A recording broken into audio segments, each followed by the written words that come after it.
पूरे दुनिया में अगर आप देखेंगे कि भ्रष्टाचार किन देशों में सबसे कम है और उन देशों ने भ्रष्टाचार को कैसे रोका है। दुनिया में सबसे ईमानदार समझे जाने वाले जो देश हैं वो हैं Scandinavian countries, Norway, Sweden, Denmark. वहां पर सबसे कम भ्रष्टाचार है। उन देशों में भ्रष्टाचार को कैसे रोका गया? उन्होंने 4 चीज किए। पहला, ईमानदार जनप्रतिनिधियों का चुनाव होना चाहिए।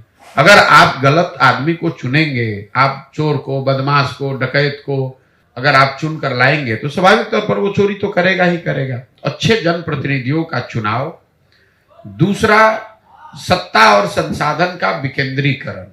सत्ता और संसाधन दोनों का इतना केंद्रीकरण कर दिया गया है कि 5 ही आदमी पटना से बैठ के निर्णय लेता है कौन योजना बननी है, कौन योजना रुकनी है, कहां पैसा जाना है, कहां पैसा नहीं जाना है। इसीलिए आप हर जगह सुनते हैं भैया बिहार में बड़ा अफसरशाही है। तीसरा, जन भागीदारी। जनता को ये मालूम ही नहीं है कि उनका अधिकार क्या है, उनके लिए कौन सी योजना चल रही है, उनको क्या उससे लाभ मिलना चाहिए, नहीं मिलना चाहिए। पटना में कोई अफसर बैठ के ये तो नहीं बता सकता है कि हाया घाट के किस गांव के किस टोले में सड़क अच्छी बनी या खराब बनी। जहां बन भी रहा है उसका क्वालिटी खराब है। लेकिन अगर आपके घर के सामने सड़क बन रही है और आपको ये मालूम है कि इसका ये मापदंड है, इस आदमी को बनाना है, तो हर आदमी जगह या न जगह कम से कम जागरूक जनता जो है वो खड़ा होकर पूछेगी कि भाई ये क्यों इस तरह से बनाया जा रहा है या नहीं बनाया जा रहा है। और चौथा, बड़े पैमाने पर तकनीक का, टेक्नोलॉजी का प्रयोग। जैसे बिहार में मैं आपको एक उदाहरण से समझाता हूं। यहां पर नल जल योजना में हुए भ्रष्टाचार की चर्चा घर घर में है, हर आदमी बात कर रहा है।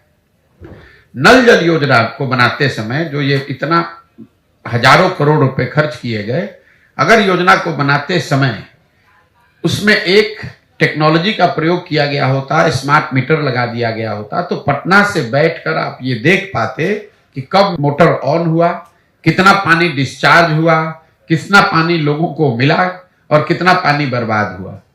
अगर आपने उस तकनीक का उपयोग किया होता तो आपको गांव-गांव में पूछने की जरूरत नहीं थी कि योजना चल रही है कि नहीं। पटना में बैठा हुआ एक कंट्रोल रूम बता सकता था कि आज कितने नल जल योजना में सुबह में 8 बजे मोटर चालू हुआ, कितने जगह मोटर चालू नहीं हुआ, कितने जगह पानी कितना डिस्चार्ज हुआ। इन 4 चीजों के समावेश से भ्रष्टाचार पर बहुत बड़े पैमाने पर अंकुश लगाया जाए। खत्म नहीं होगा, खत्म बिल्कुल नहीं हो सकता है, ये आप मान लीजिए। ये जो कहता है वो झूठ बोलता है।